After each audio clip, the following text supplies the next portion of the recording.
Hello students. तो आज की क्लास में मैं आपको बताने वाला हूँ डिफरेंट ट्रिग्नोमेट्रिकल फार्मूलास जो आपके क्लास 10th या उसके आगे आपको यूज़ में पड़ेंगी और उसको कैसे आप याद रख सकते हैं उसके भी जिक्र आज हम इस वीडियो में करेंगे। तो सबसे पहले ट्रिग्नोमेट्री अप्लाई किस में किया जाता है? एक राइट एंगल ट्रायंगल में। Okay, so as it is a right angle triangle तो उसके एक एंगल क्या होंगे? 90 डिग्री। ओके, तो अदर एक एंगल अगर हम एज्यूम कर लेते हैं, let it be theta. So theta से जो कनेक्टेड साइड है, इस साइड को कहा जाता है बेस, हिंदी में आधार। This side is the hypotenuse and this side is the perpendicular. Hindi में हाइपोटेनस मतलब कर्ण और परपेंडिकुलर मतलब लंब। सो इसी का यूज़ करके हम लोग सबसे पहले इसके बेसिक फॉर्मूलास को निकालेंगे। हमारे पास टोटल 6 ट्रिग्नोमेट्रिकल फंक्शंस होते हैं, like sine theta, cos theta, tan theta, sec theta, cosec theta and cot theta. So ये ओवरऑल 6 ट्रिग्नोमेट्रिकल वैल्यूज़ को राइट एंगल ट्रायंगल से कैसे निकाल सकते हैं। अगर आपको एक राइट एंगल ट्रायंगल के साइड्स दिए हों तो उनसे इनके वैल्यू कैसे निकाले जा सकते हैं वो आज हम लोग देखेंगे। तो सबसे पहले साइन थीटा से शुरुआत करते हैं। Sine theta is equal to होता है परपेंडिकुलर बाई हाइपोटेनस। ओके, जैसे आप ये थीटा इसको एज्यूम कर रहे हैं तो इससे सबसे जो कनेक्टेड साइड है एक हाइपोटेनस, इसके लिए तो कोई सोचना ही नहीं है, जो सबसे लॉन्गेस्ट साइड है वो हाइपोटेनस होगी, उससे जो कनेक्टेड साइड होगी वो बेस होगी और उससे जो फार्देस्ट साइड होगी वो परपेंडिकुलर यानी लंब होगी। So sine theta is equal to P by H, cos theta is equal to B by H, tan theta is equal to P by B. Sec theta, sec जो है वो cos से related है। Actually sec theta is the reciprocal of cos theta, तो इसीलिए हम लोग sec theta को 1 बाई कॉस थीटा लिख सकते हैं, जिसकी जगह हम क्या लिख सकते हैं? H by B. Similarly cosec जो है वो 1 बाई साइन थीटा है, जिसकी जगह हम लिख सकते हैं एच बाई पी। और कॉट थीटा की जगह हम लोग लिखेंगे 1 बाई टैन थीटा, क्योंकि ये टैन थीटा का रेसिप्रोकल होता है and it's will be T by P. तो ये तो हमने यूज़ कर लिया कि sine theta equal to P by H, cos theta is equal to B by H, tan theta P by B. But इसे याद कैसे रखा जा सकता है? तो इसको याद करने का एक सिंपल तरीका बताते हैं। पंडित बोला पंडित से हर हर बोल। ओके, इस तरह से आप इसको कॉलम में आप डिवाइड कर लीजिए और इसके ऊपर जैसे ये आप लिख सकते हैं sine theta, cos theta, tan theta. तो आप चेक कर लीजिए, sine theta is P by H, cos theta is B by H, tan theta is P by B. Okay, similarly opposite इसकी जो रेसिप्रोकल्स होते हैं उनको लिख लेते हैं, cosec theta, sec theta and finally cot theta. तो इस तरीके से आप इसको ईजिली याद रख सकते हैं। इसी से कनेक्टेड और एक फॉर्मूला है, टैन थीटा को हम लोग साइन और कॉस के रेस्पेक्ट में एक्सप्रेस कर सकते हैं, like sine theta by cos theta. Okay, and क्योंकि कॉट थीटा जो है वो टैन थीटा का रेसिप्रोकल होता है, so similarly you can write also cot theta is equal to cos theta by sine theta. So ये जो फॉर्मूला के सेट हैं इसको हम लोग एक काम करते हैं, सेट 1 नाम दे देते हैं, क्योंकि बहुत सारे ट्रिग्नोमेट्रिकल के बेसिक सेट्स हैं तो इसको हम सेट 1 नाम दे देते हैं, सेट 1। अब बढ़ते हैं सेट 2 की तरफ। सो अब सेट टू में जो हम लोग 6 ट्रिग्नोमेट्रिकल फंक्शंस देखे थे, साइन, कॉस, टैन, कॉट, सेक, कोसेक। ओके, तो इनके बीच में अब रिलेशनशिप देखा जाएगा, इनके आपस में क्या रिलेशन है उनको हम लोग देखेंगे। सबसे पहले नंबर 1 हम लिखते हैं, sine square theta plus cos square theta is equal to 1। ये हमारा सबसे पहला रिलेशन है। ओके, तो अगर किसी को डाउट है कि ये फॉर्मूला आया कैसे, ये इनबिल्ट है या फिर इसको कैसे एज्यूम करते हैं, तो इसके लिए हम लोग पहले देख लेते हैं इसको कैसे किया जा सकता है। साइन थीटा में हम लोग देखे थे कि sine theta is perpendicular by hypotenuse, और क्योंकि ये स्क्वायर है हम स्क्वायर दे रहे हैं। कॉस थीटा हमारा था base by hypotenuse, so B by H whole square. अब क्या करते हैं, इसको अगर हम ब्रेक करके एलसीएम लेंगे तो H square will be the LCM, और ऊपर हमें मिल रहा है P square plus B square. Pythagoras theorem के हिसाब से हमें पता है P square plus B square is equal to H square. So in place of that we can write this, और ये एक दूसरे को कट कर देंगे और आएगा 1। तो ये ऐसे फॉर्मूला डिराइव किया गया है। तो ये था रिलेशनशिप बिटवीन साइन और cos, sine square theta plus cos square theta equal to 1। इसके कुछ डेरिवेटिव्स फॉर्मूलाज भी हैं जिन्हें हम लोग डायरेक्टली सम्स में यूज़ कर लेते हैं, उन्हें ऐसे यूजुअली याद रखने की जरूरत नहीं होता है, बट फिर भी मैं इसके डेरिवेटिव्स को बता दे रहा हूँ। तो सबसे पहला डेरिवेटिव साइन स्क्वायर थीटा, अगर आपको निकालना है कॉस को उधर सेंड करेंगे 1 माइनस कॉस स्क्वायर थीटा। तो कहीं साइन स्क्वायर थीटा है उस जिसे आपको रिप्लेस करना है तो आप 1 माइनस कॉस डायरेक्ट लिख सकते हैं, या 1 माइनस कॉस स्क्वायर थीटा है तो वहाँ साइन स्क्वायर थीटा लिख सकते हैं। सिर्फ साइन थीटा का निकालना हो तो आपको रूट उधर सेंड करना पड़ेगा क्योंकि स्क्वायर है इधर, सो 1 माइनस कॉस स्क्वायर थीटा। अब कॉस को अगर निकालना है तो साइन को उधर सेंड करते हैं, cos square theta is equal to 1 minus sine square theta. Similarly अगर हमको कॉस निकालना है, जैसे हम लोग साइन निकाले थे, तो यहाँ रूट सेंड करना पड़ेगा, so 1 minus sine square theta. अब इसी तरह 2 number relation cosec square X minus cot square X is equal to 1, तो उसके derivatives number 1 cosec square X is equal to 1 plus cot square X, number 2 cosec X is equal to root over 1 plus cot square X, number 3 cot square X is equal to cosec square X minus 1, and number 4 cot X is equal to root over cosec square X minus 1।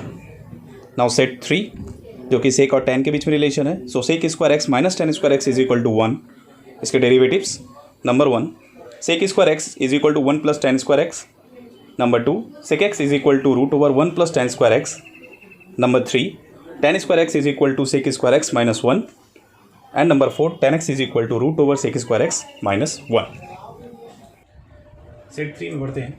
तो set 3 में एक बात आपको पहले मैं बता दूं, अगर ये 90 डिग्री है, ये थीटा है, तो ये हमारा एंगल क्या होगा, this will be 90 minus theta. क्यों? क्योंकि हमारे सारे एक किसी भी ट्राइंगल के सारे एंगल्स का एडिशन 180 के बराबर होता है। So if this is 90 and this is theta, then this must be 90 minus theta. Okay, so अगर ये 90 माइनस थीटा है और इसके बीच में हमको इस एंगल के थ्रू रिलेशन निकालना है, लाइक अगर हम साइन 90 माइनस थीटा निकालना चाहें तो वो जो वैल्यू आएगा वो कॉस थीटा के बराबर होगा। इसको चेक कर लेते हैं, प्रूफ होना बहुत ज़रूरी है। लाइक साइन 90 माइनस थीटा, जैसे मैंने बताया था कि जो भी आप एंगल निकालते हैं, लाइक 90 माइनस थीटा अगर पकड़े या थीटा पकड़ते हैं, तो उससे जो कनेक्टेड साइड होता है वो उसके लिए बेस होता है। जब आप थीटा एज्यूम कर रहे हो तो उसके लिए बेस ये है, बट जब 90 माइनस थीटा हो रहा है तो उस समय के लिए बेस ये हो जाएगा, परपेंडिकुलर ये हो जाएगा और हाइपोटेनस ये हो जाएगा। सो साइन थीटा या साइन 90 माइनस थीटा कुछ भी आप निकालते हो तो साइन का मतलब होता है p/h। ओके, तो अगर ये एंगल आप पकड़ रहे हैं तो इसके लिए p क्या होगा, ये वाला साइड। सो अगर हम इसको साइड के रिस्पेक्ट में लिखें, लाइक BC अगर इसको मेंशन करते हैं, perpendicular by hypotenuse that is AC, और यहाँ पे अगर इसको चेक करना चाहें कि सेम आ रहा है कि नहीं, एक वाला अभी नहीं लिखते हैं, चलो चेक कर लेते हैं पहले। तो कॉस थीटा हम क्या जानते हैं, बेस बाई हाइपो, जो कि एज यूजुअल है, थीटा ये है तो बेस यही होगा, हाइपोटेनस यही होगा। सो यहाँ पे भी बेस हमको BC ही मिल रहा है और hypotenuse AC, so both are equal. इसी तरीके से ये फॉर्मूला भी डिराइव हुआ है। तो अगर इसके बाकी रिलेशंस को देखते हैं, sine 90 minus theta equal to cos, उसी तरह cos 90 minus theta equal to भी साइन होता है।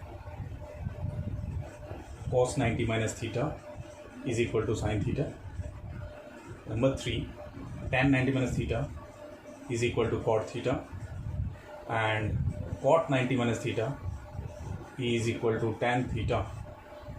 Next, sec 90 minus theta is equal to cosec theta, and lastly cosec 90 minus theta is equal to sec theta.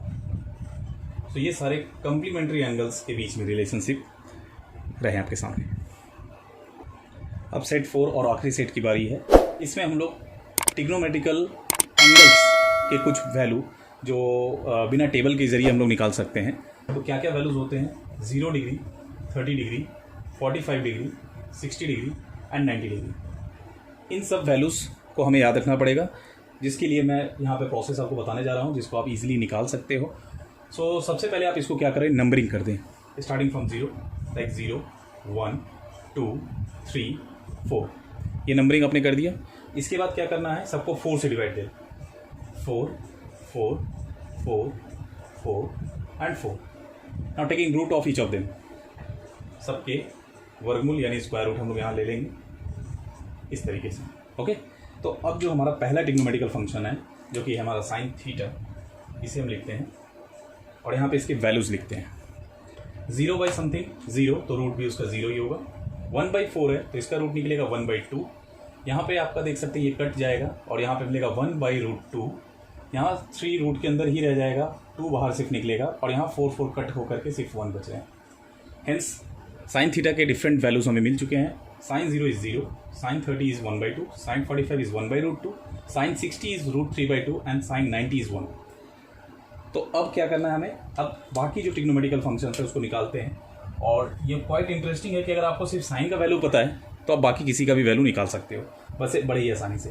देखिए cos theta के लिए हमें सिर्फ इसको रिवर्स ऑर्डर में लिख देना है, 1√3/2, ये वैसे ही रह जाएगा क्योंकि मिडिल में है, 1/2 and lastly 0। Okay, now it's turn off tan theta. tan theta की वैल्यू निकालते हैं। tan थीटा के लिए क्या करना पड़ेगा, tan थीटा के लिए जैसे हमें पता है tan theta equal to sine by cos होता है। तो साइन बाई कॉस मतलब 0 बाई समथिंग 0 इन दोनों डिवाइड देने पे 2 कट जाएगा और वी विल गेट 1/√3। ये पूरा टर्म कट जा रहा है, सिर्फ 1 बचेगा, और यहाँ भी 2 कट जा रहा है, सिर्फ √3 बचेगा। And 1 by something is undefined. So undefined, infinite कुछ भी आप लिख सकते हो, अनडिफाइंड, ठीक है, हिंदी में अपरिभाषित। अब बात करते हैं next, just opposite of sine. Opposite बोले या रिवर्स में बोले ज़्यादा बेटर होगा। कोसेक होता है, तो इसको क्या करेंगे हम, सबको रिवर्स लिख देंगे। तो 0 का रिवर्स क्या होगा, 0/1 मतलब 1/0, दैट इज अनडिफाइंड। सो पहला ही यहाँ पे हमको अनडिफाइंड मिल गया। आफ्टर दैट 1/2 को 2 करेंगे, √2, 2/√3 एंड 1 का ऑपोजिट 1, मतलब reverse reciprocal 1। Next sec theta. So sec theta के लिए हम लोग या तो कॉस को करें या फिर इसी कोसेक को हम लोग रिवर्स ऑर्डर में लिख देंगे तो हमारा आ जाएगा। So starting from 1 then 2/√3 here √2, 2 again undefined, undefined.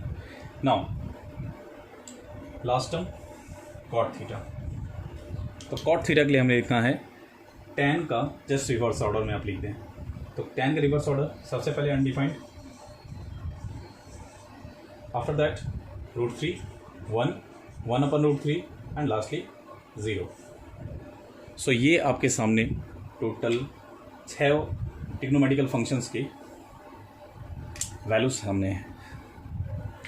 तो इस तरीके से आप इसे इजीली याद रख सकते हैं। एग्ज़ाम के पहले अगर आप थोड़ा सा फास्ट करेंगे तो इसे आप एक छोटे सेक्शन में ड्रॉ करके रख सकते हैं, ताकि आपका जो भी वैल्यू आप यूज़ करें वो गलत ना हो और परफेक्टली आप आंसर निकाल सकें। सो इस वीडियो में आज तक के लिए इतना ही। मिलते हैं नेक्स्ट वीडियो में, तब तक के लिए आप इसे प्रैक्टिस करते रहें। नेक्स्ट वीडियो में इससे कुछ और हम लोग हाई लेवल के ट्रिग्नोमेट्रिकल फंक्शंस के फॉर्मूलास को डिस्कस करेंगे। तब तक के लिए प्रैक्टिस करते रहिए, और जो भी डाउट होगा आप कमेंट सेक्शन में पूछ सकते हैं। सो आज के लिए इतना ही।